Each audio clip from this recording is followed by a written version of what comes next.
Historicamente, os quadrinhos tiveram seu aprimoramento a partir do final do século XIX, início do século XX e também por todo esse século. No início, dentro de publicações jornalísticas e depois migraram para revistas e formatos de livro.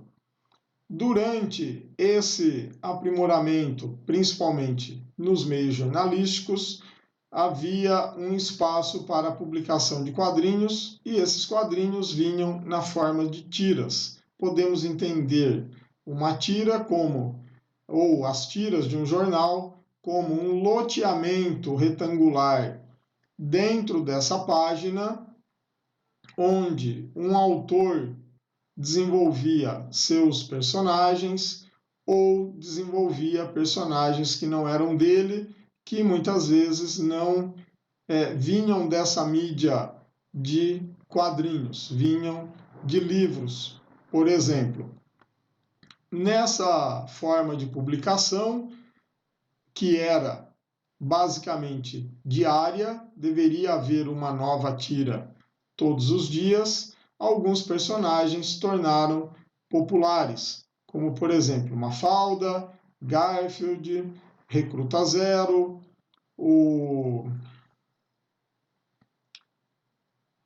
deu branco agora, Humberto, Calvin e Haroldo, Peanuts, que é a turma do Charlie Brown e do Snoopy, entre outros. Atualmente, por conta da diminuição dessa área ou dessa página de jornal impresso, que estamos vivendo uma crise nesse meio, por conta basicamente da internet, que retirou leitores desse meio físico e os transferiu para esse meio digital. Nós temos que alguns jornais começaram a cortar custos e gastos partindo da diminuição da publicação de quadrinhos.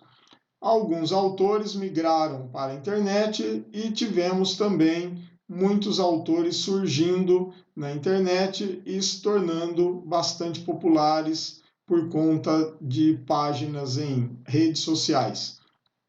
É o caso, por exemplo, do personagem Armandinho, que tem uma página numa rede social e, salvo engano, é publicado num jornal no Rio Grande do Sul.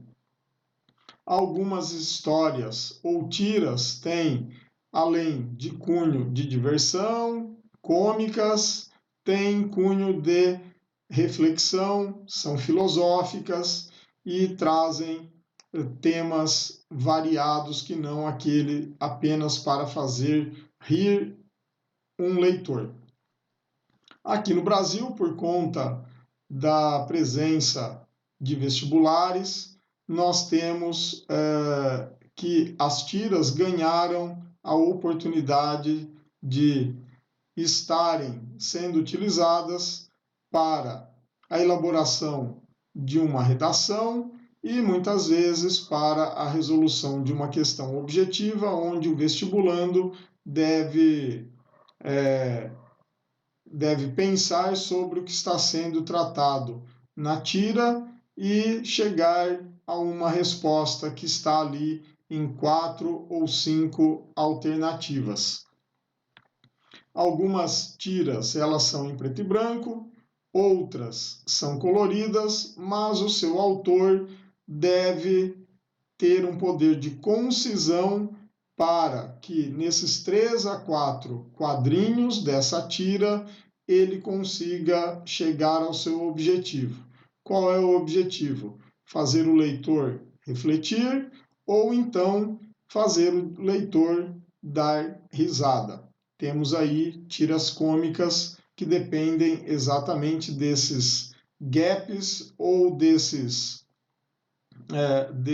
de acertos da linguagem para fazer o leitor rir ao final dessa leitura.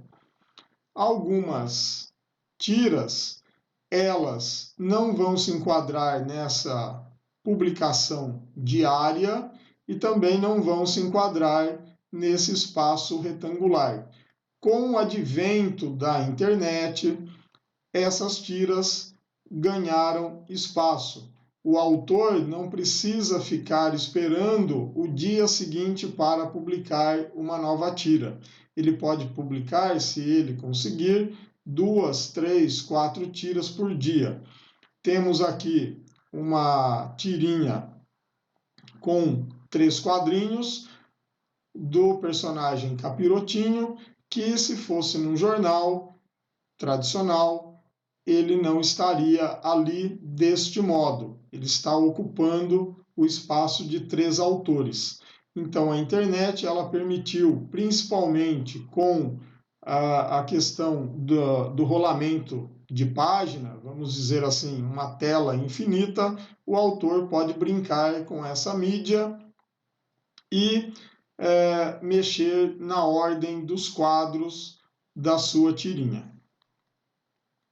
Não podemos nos esquecer que existiam tiras que a história não se resolvia naquele dia. Nós chamamos essas tiras de serializadas. Temos como exemplo, a tira produzida por um autor chamado Milton Caniff, chamada Steve Canyon, em que todo dia era publicada uma tirinha e, ao final da leitura, o leitor ficava na expectativa de como a história terminaria. Ele só poderia pensar no término dessa história ao longo de vários dias, semanas e, dependendo da situação, de vários meses. Essas tiras serializadas, elas eram publicadas diariamente, mas ao final de um período elas se autoconcluíam. Como, por exemplo, vamos ter aí também tiras serializadas que eram publicadas em suplementos dominicais. O personagem Tarzan tinha sua tira diária e aos domingos ele ganhava uma página inteira desse suplemento. Ele não era o único. Temos como exemplo também o primeiro personagem a abrir essa oportunidade de uma página dominical, que foi Little Nemo, um menino que, ao dormir, entrava no mundo dos sonhos, vivia aventuras nesse mundo e, quando precisava-se terminar essa história, ele acordava. A cada domingo, ele entrava nesse mundo e poderíamos ter também essas páginas serializadas por vários domingos, como aconteceu, por exemplo, com o personagem Flash Gordon, que foi desenvolvido por um autor, por um desenhista que também escrevia, chamado Alex Raymond, e o personagem Príncipe Valente, desenvolvido por Hal Foster. Então, esses personagens, aos domingos, não ficavam restritos apenas a uma tira ou um espaço limitado. Então, durante um domingo, nós tínhamos a página e no domingo seguinte nós acompanhávamos o desenrolar da história. Por exemplo, esta publicação aqui, que foi trazida para o Brasil pela Planeta D'Agostini, contém um ano de páginas dominicais do personagem Príncipe Valente. Então, ao longo de um ano, todo domingo, publicando uma página dominical, o leitor só poderia chegar ao final da sua leitura e concluir essa leitura ou concluir a história mentalmente, o que aconteceu ao longo desse tempo, ao final de um ano, por exemplo. temos que as tiras também ajudaram a trazer o desenvolvimento de editoras de quadrinhos. Essas tiras, depois que eram publicadas nos jornais, poderiam ser perdidas ou não ter serventia nenhuma. Então, alguns jornais e também alguns autores começaram a trazer uma compilação dessas tiras para o formato livro ou formato revista, digamos, magazine. E como elas tinham sido publicadas na forma horizontal, muitas vezes, tinham que ser readequadas para essa nova formatação. Como estou mostrando aqui, com uma brincadeirinha com o personagem Calvin Haroldo. Então, nós tínhamos uma tira e depois ela era readequada para esse formato magazine, o formato em que a altura é maior do que a largura do quadrinho em si. E ele tinha que ser readequado para essa nova publicação. Vamos entrar agora na questão de leitura de um quadrinho. Muitas vezes a pessoa está tentando ler um quadrinho, mas não está familiarizada com uma página de quadrinhos, embora acredito eu que a maioria aqui do Brasil já tenha tido contato com alguma forma de história em quadrinhos, seja na escola ou seja no seu dia a dia. Partindo do pressuposto em que a pessoa tenha tido muito pouco contato, podemos entender que uma história em quadrinhos é formada por uma sequência de quadros e vamos trabalhar, por enquanto, com a sequência de quadros mais ou menos tradicional. Temos uma linha, vamos dizer assim, de quadrinhos em sequência, então a leitura, no nosso modo, começa do lado esquerdo e o nosso olhar deve ir passando de quadrinho para quadrinho, do lado esquerdo para o lado direito. Ao chegarmos ao final da leitura dessa linha de quadros, devemos nos dirigir para a segunda linha ou os 3 quadrinhos, como por exemplo nesta página bastante tradicional, de 3 quadros em cima, 3 ao meio e um grande ao final. Mas esse quadro também poderia ser dividido em 3, então nós chamamos isso de grade de 9 quadros, neste modo.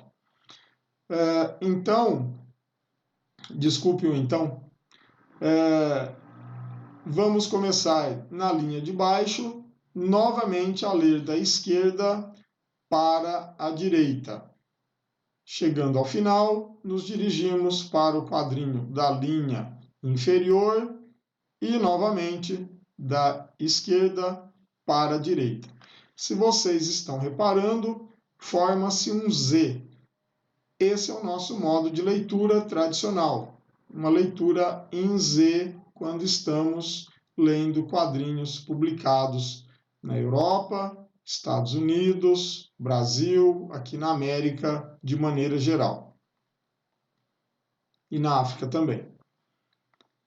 O personagem Penadinho é um exemplo aqui de como existe essa leitura bastante tradicional por conta da publicação dos personagens do Maurício de Souza, e ele também é pertencente ao Maurício de Souza.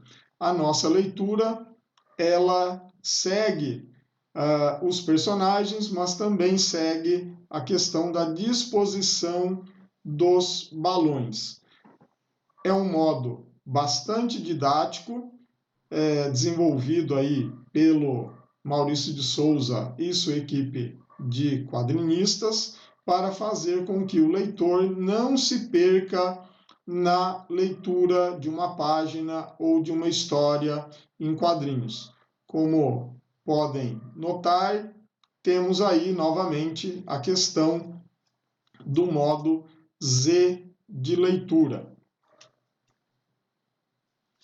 Saindo um pouquinho desse modo Z, alguns autores gostam de brincar com a disposição dos quadrinhos em suas páginas. Esse sonzinho é minha cadelinha balançando as orelhas. E ela é orelhuda.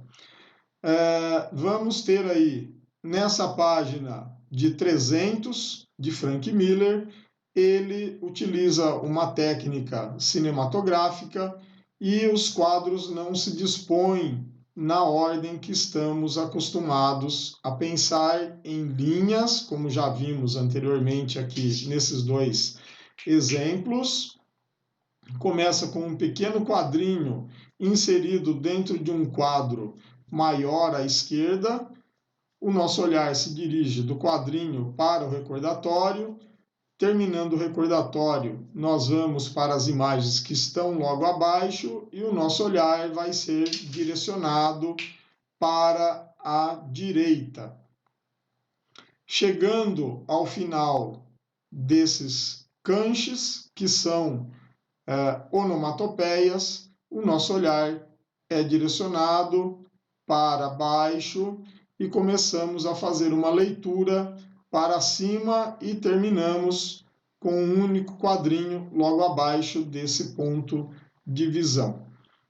Note que existe uma, entre aspas, brincadeira do autor saindo desse formato bastante tradicional e transformando a página numa página, digamos, monótona para dinâmica. Aqui, novamente, uma página de 300. A nossa visão deve começar, entre aspas, ao fundo dessa perspectiva que está sendo mostrada, que funciona como se fosse uma imagem ou um filme de batalha. Começamos ao fundo. Ao fundo, o nosso campo de visão se torna menos nítido, então o autor também está trabalhando com essa questão. Estamos partindo do final e vindo para a frente, do terceiro plano para segundo plano e primeiro plano. Se vocês notarem, começa a haver ali, pelo meio da página, as figuras se tornam mais visíveis. Elas passam a ser menos borradas e, quando chegamos para a direita, nós temos ali a imagem em primeiro plano, com as suas figuras ou os personagens bastante nítidos no nosso campo de visão. Esta diagramação, ela utiliza esse meio que nós chamamos de meio cinemático ou cinematográfico de retratar uma história em quadrinhos. É uma influência do cinema. Temos aqui 3 exemplos agora do personagem Calvin, ou da tira do Calvin e Haroldo. O autor, ele tinha com o personagem tiras diárias, e nessas tiras ele já era genial brincando com situações com esse menino hiperativo. Ele e o seu tigre de pelúcia. De vez em quando aparecia ali o pai e a mãe e uma menina chamada Suzy, o amor da vida dele. Aos domingos, o Bill Watterson, que é o autor de Calvin e Haroldo, acabou ganhando espaço num suplemento dominical. E o que ele já fazia de genial durante a semana, aos domingos, com mais tempo ainda do que ele tinha, ele se tornava mais genial ainda. Ele fazia o leitor ser direcionado por toda a página para a leitura da história em quadrinhos. Algumas vezes colocava Calvin na forma de, por conta da sua imaginação muito fértil, na forma de animais, de personagem espacial e assim por diante. E nesta tira de jornal, de página dominical, nós estamos vendo, começa a leitura na plaquinha, terminamos de ler, passamos pelo corpo do dinossauro, somos levados até o primeiro recordatório. Quando terminamos de ler esse recordatório, nosso olhar se dirige para esse Triceratops que está de costas para nós, e por conta de uma linha, entre aspas, invisível, que é a linha de coluna vertebral, o nosso olhar se dirige para o quadrinho seguinte. Como nós estamos acostumados a pensar em leitura do modo tradicional, vamos para onde? Para o recordatório, que está logo acima. Terminamos de ler, o nosso olhar se dirige para a cabeça desse Triceratops e, ao terminar, vamos para o tiranossauro que está dentro de um F-14. O seu autor, Bill Watterson, utiliza aí o elemento desse F-14 que está aí ao lado, apontando para o quadrinho onde está Calvin brincando com dinossauros, brincando com um avião, uma miniatura do F-14 e o seu tigre de pelúcia. Ele está brincando com o nosso olhar. É uma linguagem ou um modo, vamos dizer, meio que tradicional aqui de leitura. Uma outra tira já brinca com essa questão de ser caótico. Por que caótico? Estamos pensando em crianças. Crianças geralmente brincam, são ativas, elas não são quadradinhas como um adulto. E nessa brincadeira de uma página dominical, o autor nos faz também entrar nessa questão de caos. E o nosso olhar, novamente, vai ser direcionado não no modo Z como nós estamos acostumados, como estamos vendo aí nas setas que estão sendo projetadas nessa imagem. O nosso olhar é direcionado tanto pelas figuras quanto pelos balões. Novamente aqui a última página para encerrarmos essa questão do Calvin. E se eu tiver que dar uma sugestão de começar, para um leitor começar a ler quadrinhos, começar com Turma da Mônica, Disney, mas principalmente aqui com Calvin e Haroldo, que são simplesmente geniais as histórias que são trabalhadas tanto diariamente quanto aos domingos. E temos todas as publicações de Calvin e Haroldo disponíveis atualmente em livrarias ou em bancas de jornal. Pelo menos eu sei de uma banca que recebe a publicação do Calvin e Haroldo na forma de livro, a compilação. Voltando, já me estendi muito. Novamente, temos aí o título, Calvin and Hobbes, que é o nome em inglês, e foi adaptado para o português como Calvin e Haroldo. Vamos terminar de ler, vamos aproveitar esse pterodáctilo, ele nos aponta para o quadrinho seguinte. Estamos entrando nesse quadrinho por conta do movimento da cabeça do dinossauro. O nosso olhar se dirige para outro quadrinho que está inserido dentro desse maior. Terminamos de ler, vamos para a próxima linha e terminamos com o próximo balão. Note que entre esse quadrinho e o pterodáctilo, que é uma representação do Calvin ali na imaginação dele enquanto estava dentro da escola, temos um lapso de tempo. Quando o leitor começa a ser alfabetizado, começa a ter contato com as histórias em quadrinhos, seja na forma de tiras ou revistas, ele começa a entender essas questões de espaçamento entre um personagem e outro, entre um quadrinho e outro. E aqui não é diferente. Nós temos a cara ou rosto do Calvin já imaginando alguma coisa, porque ele sempre imagina alguma coisa. E temos ele divagando e se transformando novamente nesse pterodáctilo e voando para longe dessa situação que para ele é muito penosa, que é a escola. Não deveria.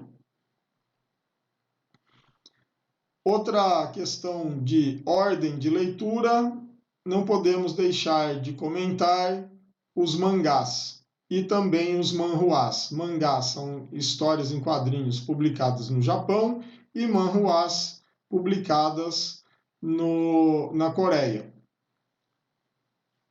O nosso sentido é da esquerda para a direita. No mangá, e antigamente, antes de termos aí uma popularização dessa forma de histórias em quadrinhos, os mangás eles eram espelhados para a nossa forma de leitura. Depois, com o contato mais frequente, os mangás pararam de ser espelhados e o leitor começou a entender que a leitura se dá da direita para a esquerda.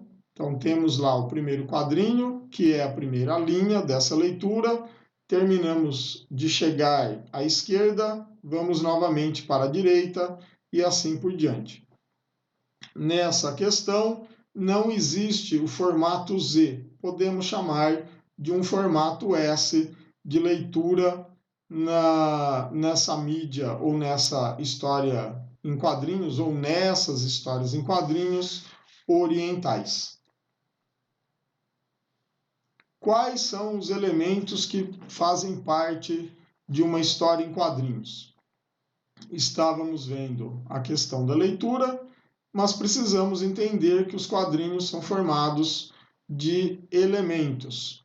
Esses elementos partem principalmente da questão do balão, que é um elemento que nos dá a indicação de que estamos lendo uma história em quadrinhos, geralmente, porque existem histórias em quadrinhos, como eu já havia comentado nesse vídeo e em vídeo anterior desta série que estamos fazendo, existem histórias em quadrinhos que vão ser chamadas de histórias mudas. Alguns pesquisadores consideram essas histórias mudas como as verdadeiras histórias em quadrinhos. Não vamos entrar em polêmica aqui. E um elemento que faz a mídia ser reconhecida é a presença de balões de fala. E esses balões eles podem vir acompanhados de um rabinho ou de um apêndice que indica quem está falando dentro do quadro. Alguns balões podem ter ou não o rabinho ou o apêndice para indicar quem está falando. É uma questão também de estética e objetivo do autor da história. Como nós estamos trabalhando com uma mídia que é baseada numa narrativa visual, essa narrativa ela é feita através de imagens em sequência, e essas imagens podem estar contidas dentro de um espaço delimitado por linha, que é o quadrinho e também o seu requadro. E esse requadro, ou esse quadrinho, é chamado também de box frame ou de vinheta. Alguns quadrinhos não vão ter propriamente dito um requadro com uma linha, podendo ser utilizado aí a pintura ou alguma forma de indicar que o espaço ele está delimitado de algum modo. entre um quadrinho e outro, como nós estamos trabalhando com imagens estáticas, uma ação para outra, existe uma lacuna entre um quadro e outro. Essa lacuna nós chamamos de calha ou de sarjeta, que tem também um papel importante no contar a história, como veremos daqui a pouquinho. E cada sequência de quadros que conta uma parte dessa história, nós chamamos de linhas, como nós já vimos aqui nesse momento. E essa linha ela pode ser comparada com a linha que existe num livro. O leitor vai vendo essa linha de maneira horizontal, ou como nós vimos aqui nessas imagens do 300, da história em quadrinhos chamada 300, o autor pode brincar com esse layout de como o quadrinho ou a sequência de quadros está disposta na página. Então, nós não teremos uma linha do modo tradicional horizontal. Ela se dará terá à sua disposição de acordo com o que o autor quer fazer com o seu leitor. E, não menos importante, temos as onomatopeias, que são aqueles sons não humanos representados numa história em quadrinhos. Esses sons não humanos podem ser o bater a uma porta, e esse bater a porta precisa ser representado se o autor o quiser fazer. Geralmente coloca-se lá, aqui em português, o nosso toque, toque, toque. Ou, dependendo da situação, nos Estados Unidos, na língua inglesa, usa-se o knock, knock, knock. Ok? Vamos lá, então. Os elementos da história em quadrinhos, eles estão divididos em dois blocos. O bloco das imagens e o bloco do texto. Dentro do bloco das imagens, temos ali as imagens nos quadros. Claro, estamos falando de uma história em quadrinhos, haverá representação de imagens dentro desse quadro em sequência. Podemos ter metáforas visuais, já que não dá para fazer a representação de tudo que acontece aqui no nosso meio físico, existem meios de fazer essa representação, como, por exemplo, a questão de representar o vento. Quadros e requadros, eles guardam informações. Temos as linhas de ação ou linhas cinéticas e outros tipos de linhas que podem ser incorporadas a histórias em quadrinhos para nos dar dinamicidade. A questão da cor, que nos passa informação também. E o balão em si. Junto com esse balão em si, podemos também colocar as caixas de recordatório que podem conter informações não apenas textual. Na parte textual, temos ali o texto que está dentro do balão, o texto que está nos recordatórios, na caixa de texto, nas legendas ou caixas narrativas. Elas têm esses nomes. Como não cabia para colocar aí do lado, na parte imagética, o contorno dessa caixa, ela também ela participa da parte imagética.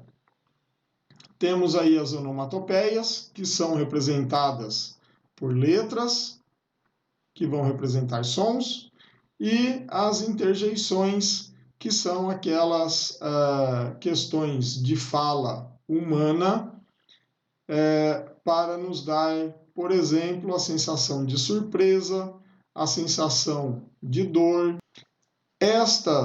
Estes elementos nós vamos encontrar na maioria das histórias em quadrinhos. Podem estar presentes ou não durante toda a história.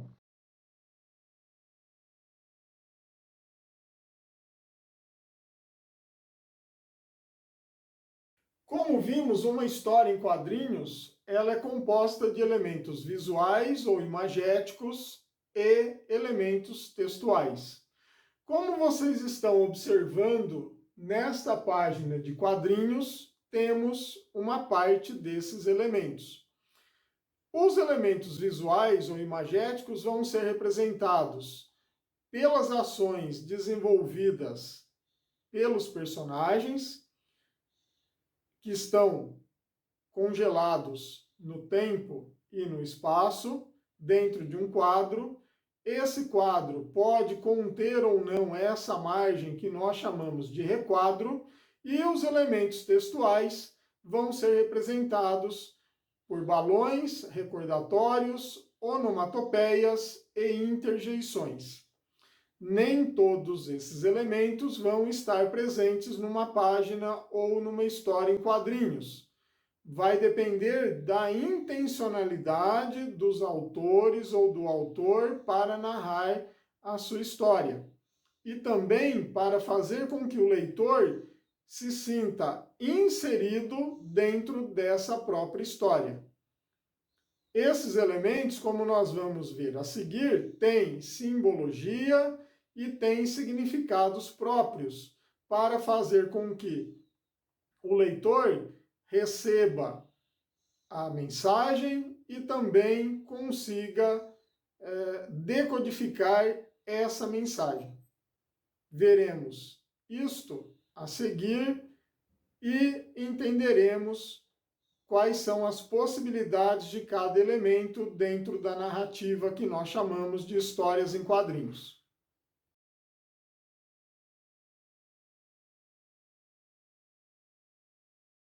Quando se lê uma história em quadrinhos, erroneamente se pensa que se trata de uma forma de expressão bastante simples e, por vezes, feita às pressas e para leitores preguiçosos, visto que quem não está acostumado com esta forma de expressão ou forma de linguagem entende que o texto muitas vezes ele é conciso. Essa concisão se deve exatamente a uma limitação dos quadrinhos, que é o espaço que ele tem para desenvolver essa narrativa. É um ledo engano, então, entender que histórias em quadrinhos são feitas de maneira aleatória, de maneira para pessoas intelectualmente pobres. É uma forma de comunicação repleta de códigos, de signos que acrescentam elementos à sua leitura, fazendo com que o leitor deixe de ser um ser passivo.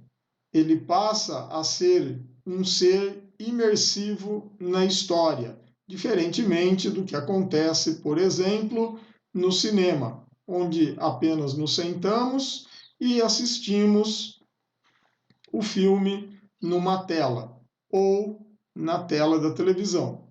Os códigos e signos que estão presentes numa história em quadrinhos trazem camadas de informação que só podem ser aprendidos ou apreendidos nesta forma de comunicação. Que o possível leitor e também o possível espectador deste vídeo entenda que há necessidade para compreender esta forma de linguagem, há necessidade de uma alfabetização de histórias em quadrinhos. A partir de agora, nós vamos ver os elementos que fazem parte das histórias em quadrinhos, cada um deles, e quem sabe o possível leitor, o espectador, e também este vídeo é voltado para professores e educadores, possam tentar compreender os recursos que esta mídia traz e que podem ser explorados em qualquer lugar. O primeiro elemento, que faz parte de uma história em quadrinhos e que é muito comum e faz dela uma mídia bastante reconhecível, são os balões.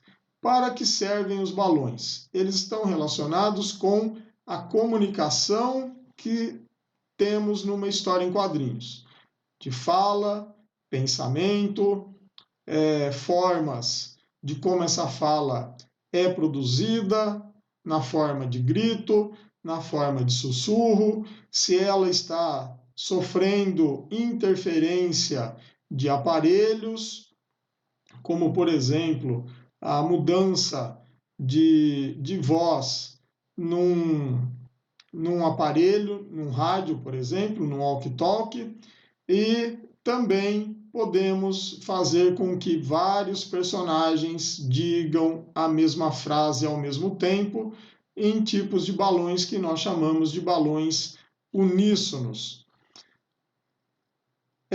O formato dos balões também é muito importante, embora esse formato possa ser um tanto quanto meio que aleatório, dependendo do autor. O seu contorno também pode nos dizer muito daquilo que é a fala do personagem.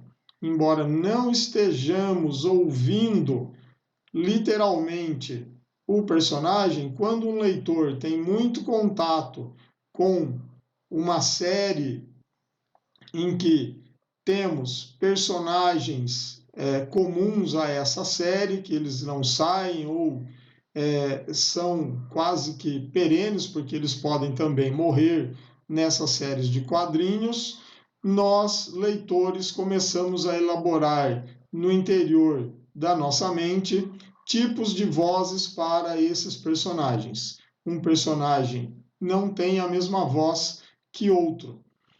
E essa percepção também é dada pela tipografia que é utilizada dentro do balão e também pelo próprio balão. Inclusive, as cores também são importantes para passar informação quando estão inseridas nesses balões. Dito isso, os balões, eles podem ser comprados aí no shopping dos balões, em que os autores, os letristas, os artistas podem desenvolver aquilo que eles estão querendo mostrar numa história em quadrinhos com esses balões. Temos balões em que aparecem rabichos, bolinhas, às vezes temos personagens que, por uma questão estética e de mensagem sendo passada, o balão não existe propriamente dito. Temos apenas um pequeno rabicho que indica quem está falando na história, como veremos alguns casos a seguir. No caso, os balões, eles nos vão indicar a fala, como temos esses dois acima.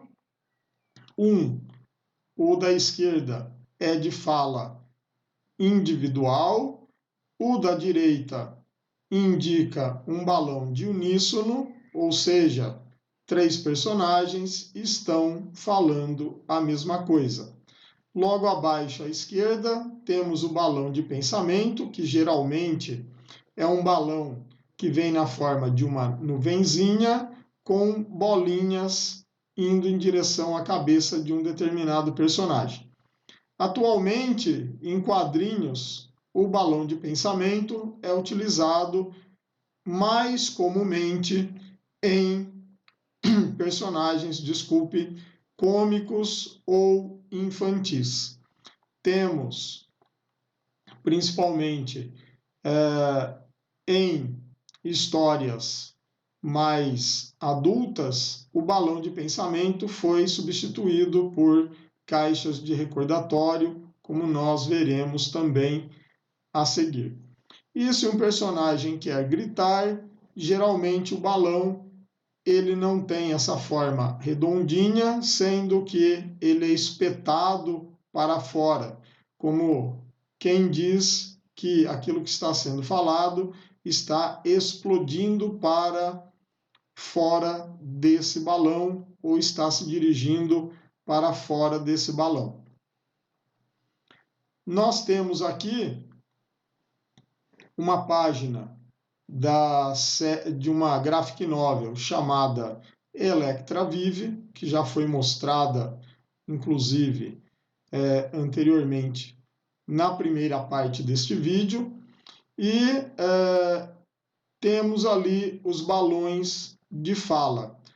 Alguns vão ter o rabinho ou o rabicho, e temos pelo menos dois ou três, em que não se nota esse rabinho. Por que não se nota? Porque ele está sobre outro balão. Isso indica que o personagem que estava falando foi interrompido por um outro. Então, o balão ele pode vir com um rabicho ou não. E quando ele não vem, ele nos dá um outro tipo de informação dentro do quadro.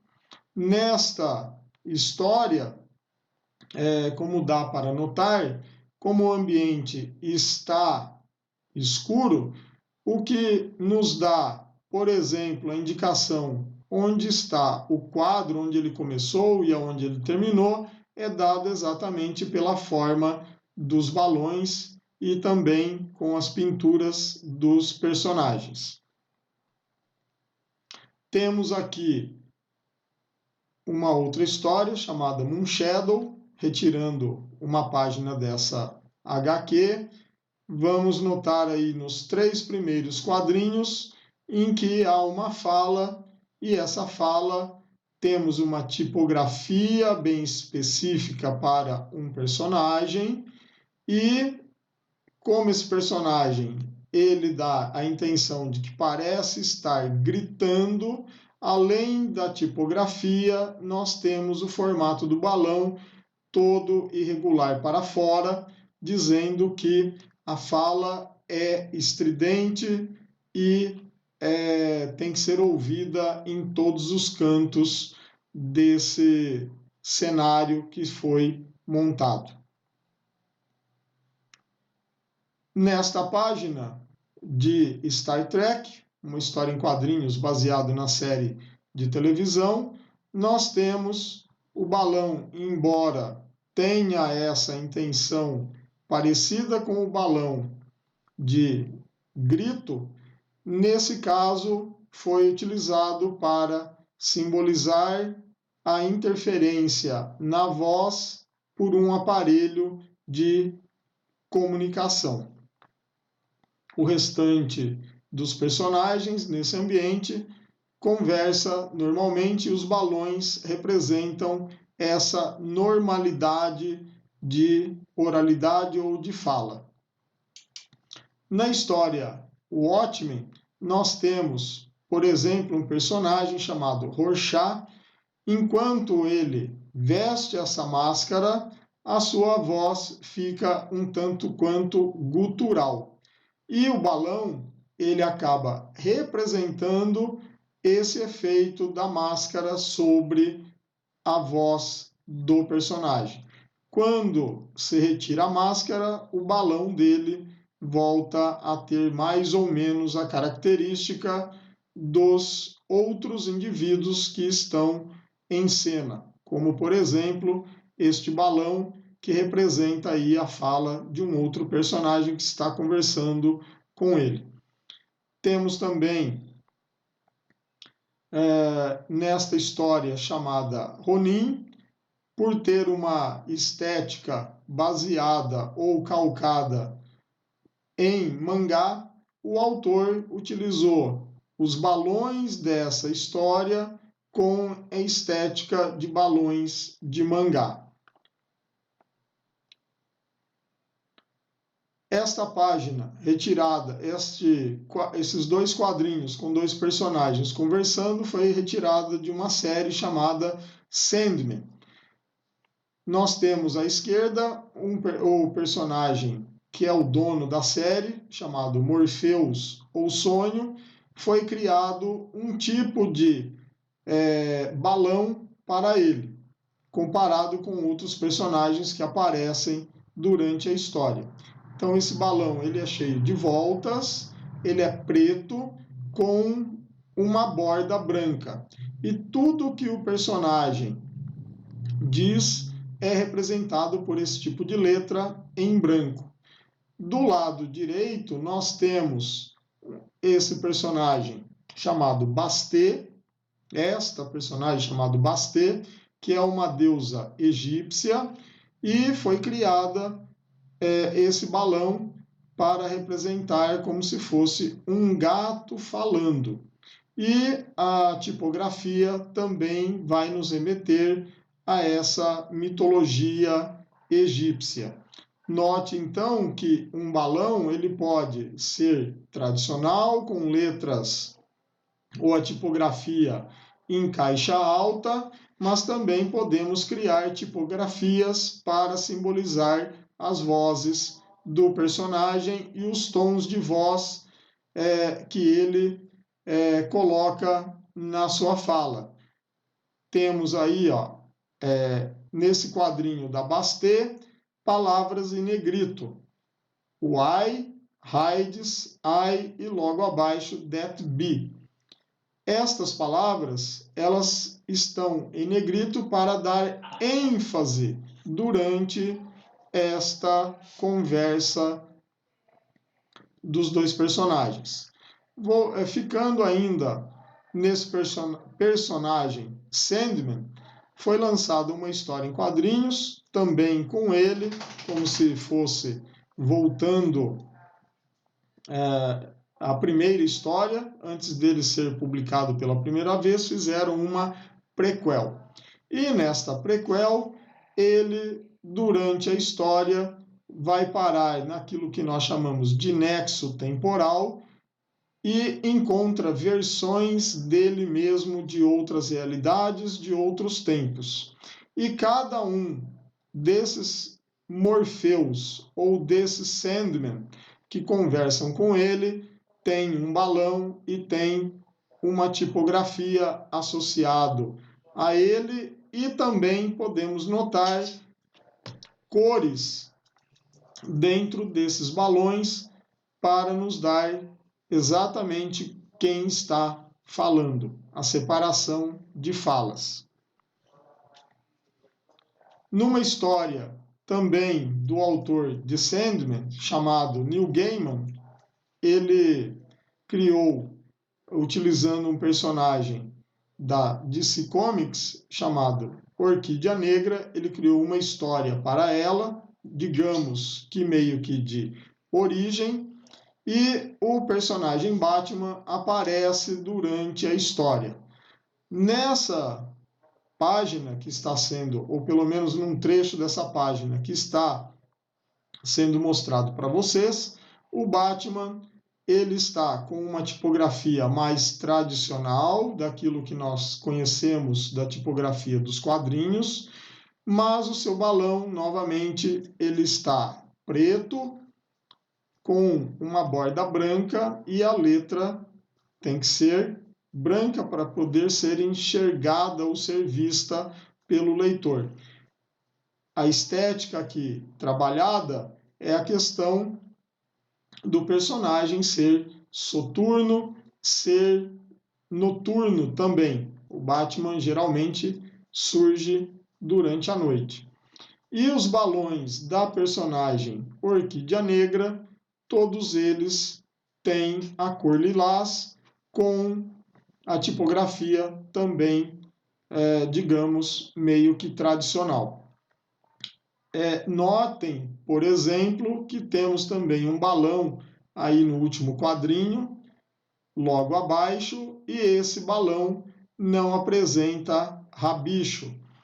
Isso nos mostra o quê? É o Batman conversando ou dando alguma informação para a personagem que está ao fundo ali, meio que borrada, próximo de um portão, mas como ele não está em cena, ele está misturado com as trevas ou com a escuridão, não sabemos de onde vem a voz. Então, esta simbologia desse balão nos mostra exatamente isso. O Batman falando algo, mas nós não conseguimos saber de onde esse algo está vindo, que é uma das características do Batman, se camuflar perante o ambiente e também dar adeus à personagem nesse momento da história. Numa história chamada Crise de Identidade, um dos personagens, chamado Homem Elástico, ele acabou perdendo sua esposa, que foi assassinada. Temos aí, ao final da história, ele deitando-se na cama, que ele dividia, obviamente, com sua mulher, e ele estica o braço para apagar a luz no canto dela, que o lado está vago por motivos óbvios. O autor, ele coloca lá, boa noite, Sue, como o último balãozinho ali dele. E passando 2 quadrinhos, depois que ele apaga a luz, temos um balão sem o rabicho, onde está escrito também te amo. Como as letras, e isso também é importante ressaltar, que às vezes essa tipografia de todos os personagens terem a tipografia igual, permite a não identificação de quem está falando. E nesse momento, quando temos esse balão sem esse rabinho, também te amo, podemos pensar 2 coisas. É ele que está se despedindo dela, nesse momento simbólico que ele está sozinho nessa cama, ou também podemos pensar que seja o fantasma ou o espírito dela se despedindo finalmente do personagem. Então, note que a presença ou ausência de um rabinho ou de um rabicho pode fazer a diferença naquilo que um autor quer transmitir para o seu leitor. E nesse momento, o leitor ele fica meio que impactado com esse balão. Certo? Sigamos. Aqui nós temos uma história, não vou lembrar de onde foi tirado, mas nós temos aqui em 2 quadrinhos, à direita em cima, temos um personagem fazendo a descrição para um técnico forense de um retrato falado. Nós sabemos que é o personagem da esquerda do primeiro quadrinho que está falando, até porque temos um balão que o rabinho dele se dirige para esse quadrinho. Note que ele não passa o requadro para esse quadrinho que está à esquerda, mas nós sabemos que é ele que está falando, porque há toda a indicação disso. E como ele está falando, eu não preciso, em 2 quadrinhos, mostrar de onde está vindo essa fala novamente. O que o autor colocou foi o balão acompanhando o requadro desses 2 quadros e havendo a descrição para esse desenhista fazer esse retrato falado. Aqui numa história de um autor chamado Jason, ele brinca também com a questão do cinema mudo. E nessa situação não há um balão propriamente dito.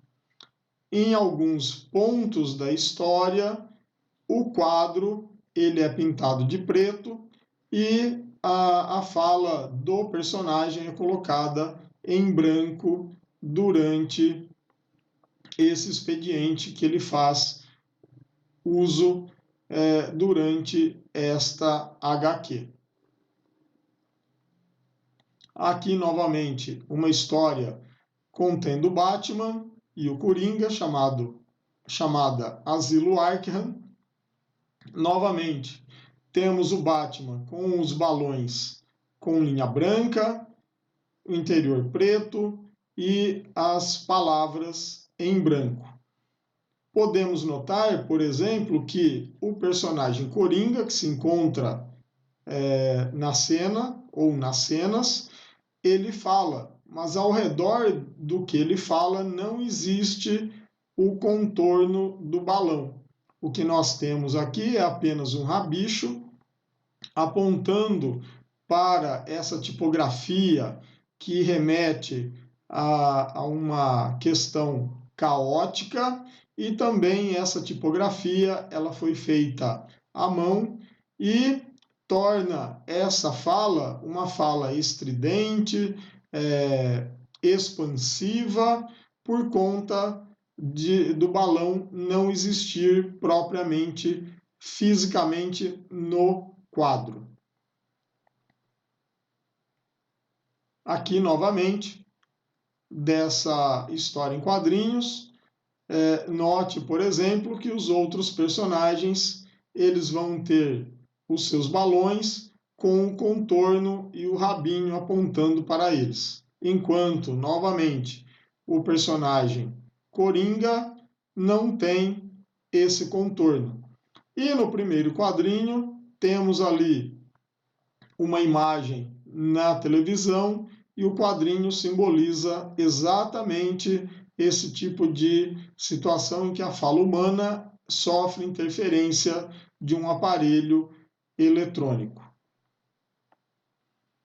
E por fim, temos, para não nos estendermos demais, temos aqui uma história chamada Asterios Polyp, onde o autor David Mazzucchelli ele criou esse personagem que está de terno azul no primeiro quadrinho, chamado Asterios Polyp, e utilizou o balão desse personagem como elemento da sua personalidade.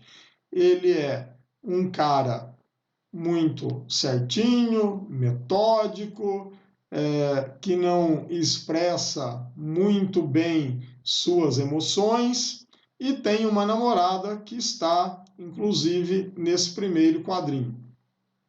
E, como podem notar, ela é uma pessoa delicadinha e o balão vai representar essa delicadeza tanto relacionado à personagem quanto à estética de comunicação. Note que a letra ou a tipografia do balão do Asterios Polyp é também diferente da personagem.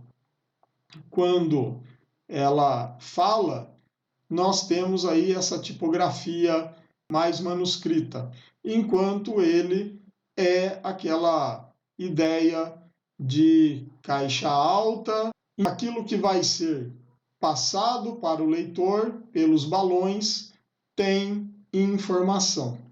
E também nos indica como o personagem ele se comunica com as pessoas que estão representadas no quadrinho e se comunica no nosso interior, na nossa imaginação, conosco.